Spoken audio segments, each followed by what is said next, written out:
بسم اللہ الرحمن الرحیم۔ السلام علیکم دوستو، ہم لوگ سمجھ رہے تھے کہ ڈونلڈ ٹرمپ صاحب آئیں گے نا جب، تو وہ سب سے پہلے آ کے غزہ کی جنگ بند کرائیں گے، اور انہوں نے موصوف نے خود اپنے اوتھ میں کہا تھا کہ مجھے اللہ تعالیٰ نے اس لیے دوبارہ حکمرانی دی ہے کہ میں امن کا سفیر بنوں اور امریکہ کو گریٹسٹ بناؤں۔ لیکن موصوف کے بارے میں یہ بتایا جا رہا ہے اور یہ پتہ بھی چل گیا کہ وہ جو آئے ہیں 6 ہفتے کی جنگ بندی تو ہوئی ہے غزہ میں، لیکن ساتھ ٹرمپ صاحب پتہ کیا کہہ رہے ہیں کہ جتنے بھی فلسطینی ہیں جو غزہ میں بھی ہیں وہ نکل کے نا ساتھ والے ملکوں میں چلے جائیں، یعنی کہ غزہ خالی کرانے کے چکر میں وہ موصوف لگ گئے ہیں۔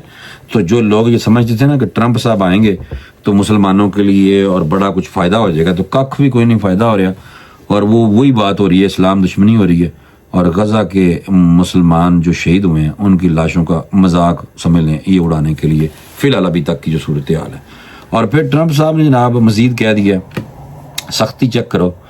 کہ اب آزادی اظہار رائے اگر امریکہ میں ہے، سارے سمجھتے ہیں کہ سپر پاور ہے، وہاں جناب ہر ایک کو حق حاصل ہے کہ وہ آزادی اظہار رائے رکھتے ہیں اور اس پہ بات بھی کر سکتے ہیں، بول بھی سکتے ہیں، پیسفل پروٹیسٹ بھی کر سکتے ہیں۔ لیکن ٹرمپ صاحب نے آندے کی کیتا ہے، انہوں نے ٹرمپ انتظامیہ کا حماس کے ہمدرد غیر ملکی طلباء کے ویزے منسوخ کرنے کا فیصلہ کر لیا۔ اب آپ بتائیں مجھے کہ کیا ہو رہا ہے یہ کہ جو غیر ملکی اسٹوڈنٹس ہیں وہ پاکستان سے ہوں چاہے دوسرے ملکوں سے بھی ہوں، اور وہ اگر اسٹڈی ویزے پہ وہاں پہ رہ رہے ہیں، ان کے ویزے کینسل کر کے ان کو واپس بھیج رہے ہیں، تو یہ تو ہر جگہ پہ ریئیکشن تو آتا ہے۔ بلکہ یہ بھی چھوڑ دیں تو پھر کیا صدر کو بھی واپس گھر جانا چاہیے؟ جب آپ کو پتہ جو بائیڈن کی حکومت کے دوران بھی صحافیوں نے بھی پروٹیسٹ کیے ہیں غزہ کے حق میں، حماس کے حق میں اور فلسطینیوں کے حق میں، اور اسرائیل کی بربریت کے خلاف جو کیے ہیں، تو وہ پھر ان کے بارے میں کیا خیال ہے؟ یہ غیر ملکی خبر رساں ایجنسی ہے رائٹر، اس کے مطابق ایک عہدیدار نے بتایا کہ امریکی صدر ڈونلڈ ٹرمپ نے ایگزیکٹو آرڈر پر دستخط کیے ہیں جس کے تحت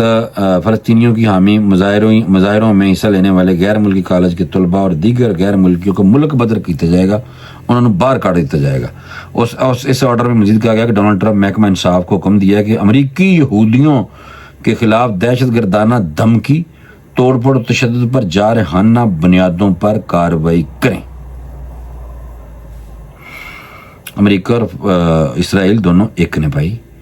اور اسرائیل جو ہے وہ امریکہ کا بغل بچہ ہے، اور امریکہ نے سارے ہتھیار جو ہیں چلانے کے لیے وہاں غزہ میں جو اسرائیل کو دیے تاکہ غزہ کے مسلمانوں کو شہید کیا جائے۔ اور ساتھ آپ یہ بھی دیکھ لیں کہ اسرائیل جو امریکہ جب سے افغانستان میں گیا ہے وہ اپنا کافی زیادہ جدید اسلحہ چھوڑ کے گیا ہے تاکہ وہاں جو بھی حکومت بنے یا طالبان کی حکومت تاکہ وہ ہمسایوں کے ساتھ لڑائی کیا کریں۔ تو مسلمانوں ہوش کے ناخن نہیں آپس میں لڑائی کرانے کے حربے ہیں ان کے، لیکن ٹھیک ہے، بہرحال آپ لوگ خود انڈرسٹینڈ کر لیں چیزوں کو، میں تو اس پہ کوئی بات نہیں کرتا۔ اچھا، ڈونلڈ ٹرمپ کا فیکٹ شیٹ میں کہنا تھا کہ غیر ملکی جنہوں نے حماس کی حمایت میں جاری مظاہروں میں شرکت کی تھی اور ہم ان کو ڈھونڈیں گے اور ملک بدر کریں گے۔ ایلو بھائی، جنہوں نے بھی کیا وہ کہہ رہے ہیں انہوں نے کٹنا ہے ایسے ملکوں۔ امریکہ کے جو موصوف صدر آئے ہیں نا، یہ اب ڈونلڈ ٹرمپ، جن کی میرے دوست بھی بڑی تعریفیں کرتے تھے، اب پتہ نہیں کیا کریں گے۔ ڈونلڈ ٹرمپ نے آزادی اظہار رائے کا حق حاصل ہے امریکہ میں ہر ایک کو، بس، اور اپنی ان کی پالیسیوں کے خلاف بھی لوگ باتیں کرتے ہیں، اوپن کرتے ہیں، ٹی وی پروگراموں میں کرتے ہیں، احتجاج بھی کرتے ہیں، پیسفل پروٹیسٹ کا وہاں پہ رائٹ ہے۔ ڈونلڈ ٹرمپ کا کہنا تھا کہ کالج کیمپس میں حماس کے تمام ہمدردوں کے اسٹوڈنٹ ویزے بھی فوری طور پر منسوخ کر دوں گا جو بنیاد پرستی سے متاثر ہوئے۔ امریکہ کی متعدد، آپ کو پتہ ہے کہ یونیورسٹیوں میں فلسطینیوں کی حمایت میں طلباء نے جناب احتجاج کیے تھے، اور جو یونیورسٹیاں ہیں ان کے حوالے سے بھی یہ تھا کہ انتظامیہ اور فلسطین کی حمایت میں احتجاج کرنے والے جو طلباء تھے ان کے درمیان تناؤ کی فضا رہی تھی، اور اس کے علاوہ جو کافی لوگوں نے وہاں پہ پروٹیسٹ کیے تھے، مظاہرے کیے تھے، اور ان کو امریکی پولیس نے اس وقت گرفتار بھی کیا تھا۔ اور احتجاج جو آپ کو پتہ ہے کہ جو سب سے بڑا ہم نے بھی سنا تھا وہ تھی کولمبیا یونیورسٹی سے شروع ہوا تھا، اور جہاں بڑی تعداد میں جو مظاہرین تھے انہوں نے جامعات میں میدان میں غزہ یکجہتی کیمپ لگا لیے تھے، اور یہ سلسلہ یالے، MIT اور دیگر میں پھیل گیا تھا، دوسری یونیورسٹیوں میں بھی چلا گیا تھا۔ اور فلسطین دیکھو، انوسینٹ لوگوں یہ دنیا کی واحد جنگ ہے جس میں سب سے زیادہ خواتین اور بچوں کو شہید کیا گیا اور مسلمانوں کو شہید کیا گیا. تو یہ اتنا بڑا ظلم ہوا ہے، اتنا بڑا ظلم، اور اس پہ انسان اگر کوئی نیچرلی آواز بھی اٹھانا چاہے مسلمان ہو یا غیر مسلم، انسانیت کے ناطے بھی جو آواز اٹھانا چاہیں ان کے اوپر بھی جناب سختی کی جا رہی ہے. اور خاص طور پہ جو لوگ وہاں پہ جا کے رہ رہے ہیں امریکہ میں، ان کے حوالے سے، اور یونیورسٹیوں میں اگر طلباء نے وہاں پہ ایڈمیشن لیے ہوئے دوسرے ممالک سے جا کے، اور وہ بھی اگر احتجاج میں شامل ہوئے، تو ان کو بھی کہہ رہے ہیں کڈو انہوں باہر جناب. اور غزہ میں آپ کو پتہ ہے، میں تھوڑا سا بتا دیتا ہوں کہ 15 ماہ سے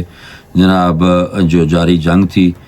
16 جنوری کو اسرائیل اور حماس کے درمیان جنگ بندی اور یرغمالیوں کے قیدیوں کی یعنی کہ جو تبادلے کا معاہدہ طے پایا، اور 6 ہفتوں پر یہ جنگ بندی محیط ہے. ٹھیک ہے، یعنی کہ 1 مہینہ ہی کہہ لو. ٹھیک ہے،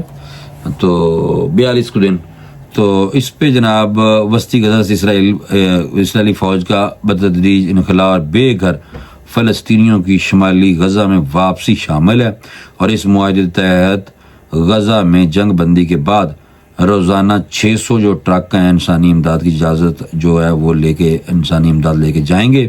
اور 50 ٹرک ایندھن لے کے جائیں گے، جبکہ 300 ٹرک شمال کی جانب مختص کیے جائیں گے جہاں شہریوں کے لیے حالات خاص طور پر سخت ہیں. اب آپ دیکھیں کہ یہ عارضی جنگ بندی ہے، قیدیوں کا تبادلہ ہے، اور یہ تبادلہ قیدیوں کا ایک دوسرے کا ہو جائے گا. وقتی طور پہ جو انسانی المیہ وہاں پہ جنم لے رہا تھا، جس کے بارے میں کہا جا رہا تھا کہ ڈسٹرکشن اتنی زیادہ ہوئی ہے کہ کسی صورت میں بھی وہاں پہ لوگ نہیں رہ سکتے، سارے گھر لوگوں کو تباہ برباد کر دیے غزہ میں اسرائیل نے. اور اسرائیلی جو اپنے گھروں کی طرف واپس لوٹ رہے تھے، اور وہ کہہ رہے تھے کہ ہم نے وہاں جا کر ٹینٹ میں بھی جا کے رہنا پڑ گیا تو ہم رہیں گے کیونکہ ہمارے وہ گھر تھے وہاں پہ. تو یہ ہوتی ہے وطن سے محبت، یہ ہوتی ہے اپنے گھر سے محبت، یہ ہوتی ہے اسلام سے محبت، یہ ہوتی ہے مسلمان کی دلیری. لیکن ٹرمپ کی طرف سے بھی اور اسرائیل کی طرف سے بھی یہ کہا جا رہا ہے کہ یہ لوگ اردن چلے جائیں، عمان چلے جائیں، اس طرح کی باتیں کی جا رہی ہیں، اور ان کو کہا جا رہا ہے کہ آپ یہاں سے جائیں. تو یہ جو بات ہے کہ ساروں کو نکالنا چاہ رہے ہیں، اور ٹرمپ کی کابینہ میں زیادہ تر وہ لوگ ہیں جو سخت گیر ہیں اور جو اسرائیل کے حامی ہیں اور فلسطین کی جو نقشہ ہے نا اس کے اگینسٹ ہے. وہ ایسے لوگ اس وقت جناب ڈونلڈ ٹرمپ کی کابینہ میں ہیں جو فلسطینیوں کا قتال کے حامی ہیں، کہتے ہیں اور ان کو مارو. میں آپ کو صحیح بتا رہا ہوں، آپ چیک کر لیں ان کے ایکس اکاؤنٹ جا کے ٹویٹر اکاؤنٹ چیک کریں، وہ پرو اسرائیلی ہیں بہت زیادہ. تو اللہ رحم کرے مسلمانوں کے حال پہ، اللہ رحم کرے. اللہ پاک سے دعا ہے کہ مسلمانوں پہ اللہ پاک مسلمانوں کو غلبہ عطا فرمائے، اور اللہ سے دعا ہے کہ ہماری جہاں پہ بیت المقدس ہے، ہمارا قبلہ اول ہے، اس کی حفاظت اللہ پاک فرمائے. اور ہماری دعا ہے کہ مسلمانوں کے اوپر جو سختی چل رہی ہے اللہ تعالیٰ کس طریقے سے ہماری دعائیں قبول کرتے ہوئے ہم پہ رحم فرمائے. اجازت دیں، انشاءاللہ اگلی ویلاگ میں دوبارہ ملاقات کریں گے. اللہ حافظ.